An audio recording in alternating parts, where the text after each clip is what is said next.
Hey everyone, Dennis K here with Belize Islands Real Estate. Hope you're all doing well today. Hey, listen, I recently went live. We did a live streaming webinar. We went for 2 hours and 15 minutes, and we talked about all sorts of things to moving down to Belize as an expat, retiring in Belize, how to get used to your new environment. We talked a lot about investing, Airbnbs, rental income, taxes, all that kind of good stuff. But I realized that most of you don't have 2 hours and 15 minutes to sit and watch an entire live stream through. And so what we're doing is we're breaking that up into short segments. Some are 2 or 3, 5 minutes long. Some are 10 to 15 minutes long. And I'm going to be releasing these on my YouTube channel. So if you're interested in any of these topics, look at the subject line below. And if you're interested, spend a few minutes and check it out. I think you'll really find it interesting. And who knows, you might learn something about Belize that you never learned before. So enjoy this snippet of my live stream, and we hope to see you in Belize soon. First of all, we're going to talk a little bit about passive versus active investing, seller financing versus running a profitable Airbnb. So here's the deal on this. Kind of get rid of those slides for a bit and just talk to you guys. So passive investing is just like it sounds. It's passive. It requires no input from you. It's just simply a place where you put some money, you do a deal, and then, each month or each quarter, you're getting something back out of that investment. And you don't have to do anything, right? No time, which is number one. None of your time has to be spent. But also number two, none of your mental bandwidth. So you don't actually have to think about it. So it's not something that takes up headspace or your time or your energy or anything like that. It's truly passive, all right? That's one type of investment. So for example, an idea of a passive investment in Belize would be buying a piece of vacant land, titling that vacant land, selling the vacant land as a seller financer, and having that your end buyer make you monthly payments. That takes very little bandwidth and very little time. It's truly passive, all right? So you set up the loan for 3 years, 5 years, 10 years, whatever it is you want. And, it's truly passive because each month you get a check, you look at your bank account, was a payment made? Okay, check a box, done. Truly passive. Now, it might sound like that is the preferable way to go. It can be, right? But it also comes with drawbacks. For example, if we compare passive investing to active investing in Belize, now what might that look like? Buy a piece of land, build a nice 2-bedroom single-family home on it, just like you saw that nice couple did. Clients of mine who built that home north of Secret Beach, a beautiful house. It was that turquoise one. All right, so let's say you bought a piece of land, you built a house, and now you're selling it, all right? So you actually had to actively get involved. You had to coordinate the on-island builders, the premier home construction, the delivery, everything like that. You had to be a little bit active. But then once you sold it, all right, you cashed out and you moved on. Now, what if you did that and you kept the house and you used it 2 or 3 months a year, but now you want to rent it. You want to turn it into a short-term Airbnb rental. Now, what would that look like in terms of ROI? Well, potentially your ROI would be much more than the seller financing you would get, right? So you would put in some work. First of all, you got to put in your time. You got to put in your effort because it takes a lot of work to market some of these things. People don't realize it's like taking on a part-time job. So now you're actively involved in the property, right? You're answering emails, you're doing bookings, taking payments, paying bills, right? So it's very active. But now, is that preferable to passive? It can be. It just depends on your strategy, right? And here's why I say that. I love passive investing, but look at some of the advantages of active investing. All right, let me just go to them here. Passive investing, all right, versus active. So pros and cons. So first of all, there is a difference in the actual dollar amount, and there should be, right? Because if you're actually going to put in time and effort, there should be a higher return. That time and effort is going to require some energy, some bandwidth. One type of investing is going to give you freedom. In other words, you can go on vacation for 3 or 4 months and never check your email. The money's still going to be coming in. The other is going to take some of your time. You have to build some structure around that. But also consider this. Consider the lifetime value of active investing compared to passive. All right, so here's some of the pros and cons I put together. With seller financing, as a passive investor, you have a guaranteed rate of return, all right? But you're also now just dealing with a single client, which could be a good thing or it can be a bad thing. Now, look at the last line on this slide. If you have an Airbnb, a single family home, an Airbnb, you're actively involved. Now you can actually influence the rate of return. You got some good writing skills. You got some good marketing skills. You know how to take care of your clients. You can put this personal touch to the property. Now, over time, you're going to be able to build up a book of business. One of the unique things about Ambergris Caye is there is a lot of repeat business. That is, the same couples, the same families come down to the island every year, and often they like to stay at the same place because they get attached to it. So imagine that over the next, let's say 10 years, you're renting your place out to, let's just say modestly, 20 families. Let's say you're only renting 20 weeks a year because you're using the property the other portion of the year. So if you had 20 families a year times 10 years, that's 200 families, 200 contacts that now have just had a good experience with you. Now, what is the value of those 200 contacts over the 20 years? Well, first of all, if you were to have some sort of secondary business on Ambergris Caye, whether it be a bar or a cafe or some sort of business, you got to look at, if you just made 200 families your personal friends and contacts, what else could they benefit from that you would have to offer? All right, so it's not just a matter of the nightly rate, right? You're not just looking at them as dollar signs. They become friends. With friends, open up opportunities. They say your network or your net worth is your network. So this is a way to build your network out, right? Offer a nice product. People like to come. One other thing you can do is that if you play your cards right, let's say with these rentals, and the reason I'm going a little bit deeper on this than I would normally is because many of you are looking at having some sort of rental aspect in Belize, is let's say that before the person comes down and stays at your place, you have a Zoom call with them. Why would that be beneficial? Well, think about it. Some of these people have never even left the United States or Canada before, or Europe before. This is their first time in a foreign country. They're a little bit nervous. They don't know what they're getting themselves into. So imagine a short Zoom call. Say, hey, look, my name is Dennis. You're going to stay at my place. When you get there, when you land, Pedro is going to meet you at the airport. He's going to get your golf cart set. He's going to go check you in. When you get into the house, there's going to be a little welcome basket there for you. I got some rum for you and different things like that. You know, don't worry about the first night. You got your food taken care of. And then imagine, say, once you get all checked in, give it a day or two, give me a quick call. On that call, see how they're doing, and say, oh, by the way, if you're in love with Belize and you want to come back next year, if you book right now for next year, I'll give you 10, 15% off the weekly booking. If you want to go for it, no pressure, but let me know if you want to do that. If you book before you leave, before you check out, I'll give you 15% off as a thank you for being a repeat customer. I don't know of anyone who does that in all of Belize, but what if you did that? All right, what if you added that kind of value? Now, let's go into that next thing about adding value.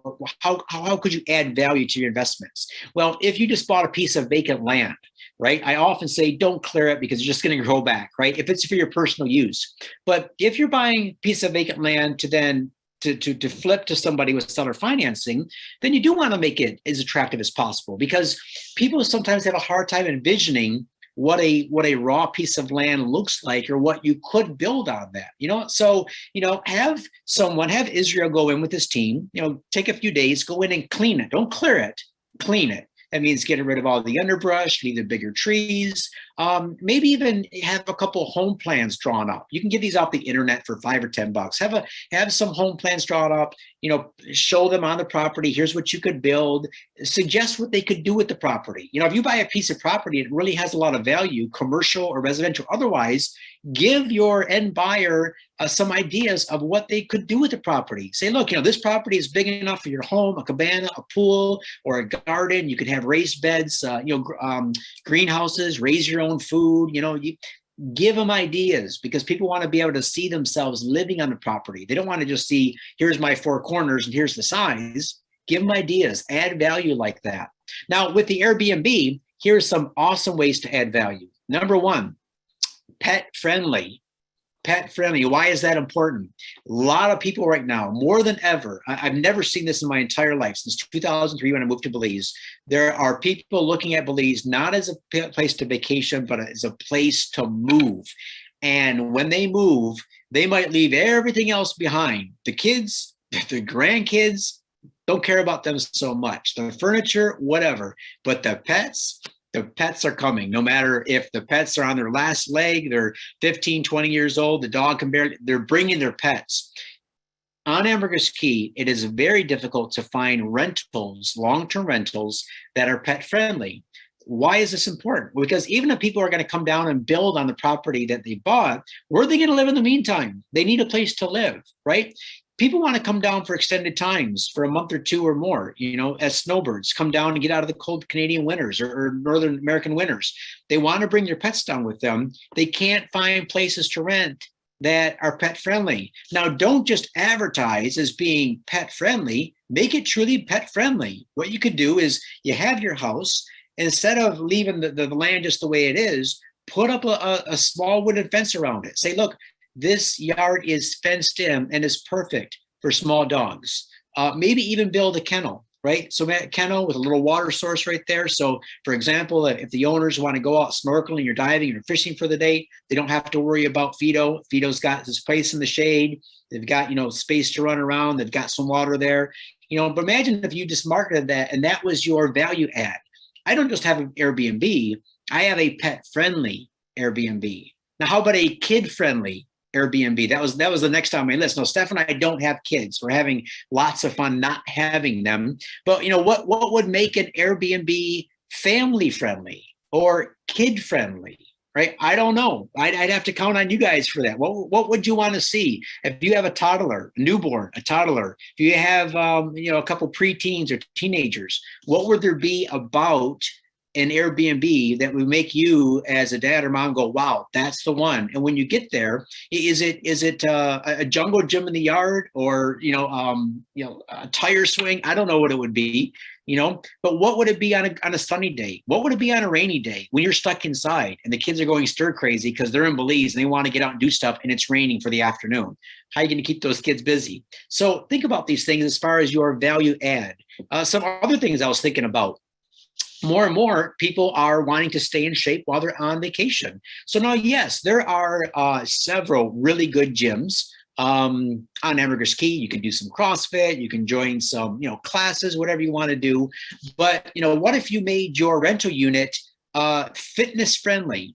And all you do is you included some of those TRX bands, a place to hang them, maybe a pull-up bar, maybe some mats, some workout mats, or maybe some of those bands, those multicolor bands. And what if you advertise that our Airbnb is fitness friendly, along with being able to work out quietly any time of the day or night, before the family gets up. There's a Vitamix or a blender, so you can do your own smoothies. Maybe have a little book with, our top 10 Belizean smoothie recipes made with fresh Belizean fruits each day. And you look up what goes good with bananas and papayas and mangoes and, avocado. Have fun with it, but then you become something special in your market. That's what you want to do. You want to do these value adds. You want to become something special in your market. All right, so let's just go back here, kind of wrap up this little section. So before I go on to the condo versus single family home, as far as adding value, do we have any questions, comments, concerns so far? Because I've been talking about 17 minutes. I don't want to, kind of leave anybody out or go too fast.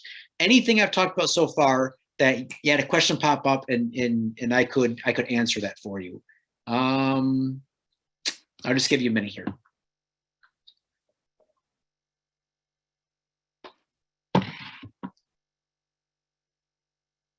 All right, so here's a question from Joe Morgan regarding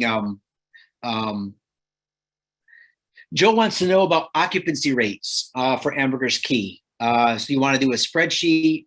2020 numbers, obviously, those are in the tanker, right? Do you happen to know the actual pre-COVID averages for occupancy rate for average Airbnb rentals? Okay, so there's a site, Joe, and I don't know if it's retroactive, but there's a site called AirDNA. Go to AirDNA. I think it's .net, .co. something like that. Look up AirDNA. They have a website that sort of goes through and pulls information from Airbnbs. What I would suggest is that for all the numbers on occupancy rates, monthly occupancy rates, average nightly rate, all that kind of stuff, go to the BTB website. It's the Belize Tourism Board website, and they have all their information organized by year and by month. So for example, you can go to 2019, you can pull up, I think it's 60 pages, 60-page PDF of occupancy rates for the entire country, overnight arrivals, cruise ship arrivals, everything like that. And, you know, as it relates to Ambergris Caye, you can scrub all that data from there. For actual occupancy rates on, for example, something that you want to start fresh with, just go with an average nightly rate. I would say start off with occupancy of 40 to 45% if you're in a good area. Most good rentals and hotels and resorts are much higher. They go in the 70 to 75 range, some as high as 80. But, you know, if you can live with about a 45, 50, 55% occupancy rate, make the numbers work, that's pretty good. Is there a pet quarantine? No, there's not. Right now, the problem pet owners are running into is the airlines. Belize will allow them in, but the airlines are the ones that were restricting the pets. So, of course, it's just COVID related. We're going to get through that. The last I heard is that they're opening up the Mexican-Belize border to tourism crossovers. And so if you absolutely have to fly in with a pet, you can fly into Cancun, drive down, cross the border, and fly to Ambergris Caye. So that's the thing about the pets. More questions about Airbnb. Parrish, yeah, that's a good question. She wants to know about the typical cost for running an Airbnb. So like employee, contractors costs, property management companies, things like that. All right. How is it done if the owner isn't there to actually run it? Okay, those are good questions. So I'm going to answer all those questions about rental property management companies, how to run an Airbnb when you're not there, everything like that. Let me go into the next two slides because it plays into this, and then I'll answer that question. So if you're looking at an Airbnb, because this applies to both condos or Airbnb or single family homes, all right? So with a condo, condos are often very turnkey. They most of the time come furnished. There is very low involvement from the owner. The owner gets a quarterly statement. The income is shown on there. Their expenses are shown. They might get a check at the end of the quarter. All of the services and amenities are already existing. So if you end up with a nice condo with good service and amenities and a good property management company, fantastic. But if you end up with a nice condo for personal use that isn't being ran so well as a rental unit, there's not a whole lot you can do to drive the value up, to add anything, because everything is already there and it's a nice little bundled package. So it's really hard to add value. Now, with a single family home, you can add value. Like I said, by doing those things, you can make your home different, unique. You can offer different services. And so, you know, this kind of goes into your question about an Airbnb and rental income. Where should I start on this? Okay, so there's a couple ways you can do this. First of all, let's say you come down, you build a home, you have a couple rental cabanas, all right? So you're there full time. It's very easy for you to make your own bookings, check in, check outs, you put them in the cabanas, those are your guests, everything, you're on site, all right? That's probably the way a lot of people want to do it if they're living there. Now, why would that work out well? Because you've now built a business that you can add to your income. So let's say you're in your 40s, 50s, 60s, you still have some health, some vitality, come down to Belize, you got yourself a little business set up, and now you're running your business on Ambergris Caye, doing all the work yourself, and all the profit is yours, right? Now, the second step in that is, let's say instead of living there full time, you want to go back and forth, right? So 6 months in Belize, 6 months back. Now, what are you going to do with the house and the cabanas? The first thing I will look at doing, because again, I'm a passive investor, I don't like a lot of active investments, but the first thing I would do, I would rent that whole thing out long term. I would let it be known I am vacating this property March 1st. It's going to be open till November 1st. I'm renting the entire thing out, the house, the two cabanas. Who wants it? Put it up on my Facebook page, put it up on my YouTube channel. Who wants this thing? 6 months. Here's the price. You move in, you take full control. I'm coming back November 1st. I want you out, right? So that is what I would do. Why?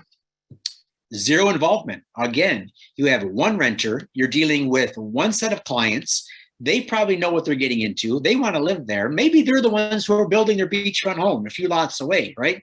So they come down, they write a check, write a check for you each month. Boom, it's done, it's handled. Hey guys, thanks for watching the video today. Really appreciate it. If you like these types of videos, make sure you hit the subscribe button below and tune in because we often post several new videos a week, including videos on lifestyle, investing in Belize, new listings, all sorts of good information that you're going to want to know. And also, if you want to hit me up on a live one-on-one Zoom call, the link is below to just simply buy me a coffee. That's all I ask. 1 or 2 coffees, buy one for Steph and I. Let's jump on a Zoom call, talk about your plans for Belize, how we can help make your dreams a reality. All right, thanks a lot. Take care, and we'll talk to you soon.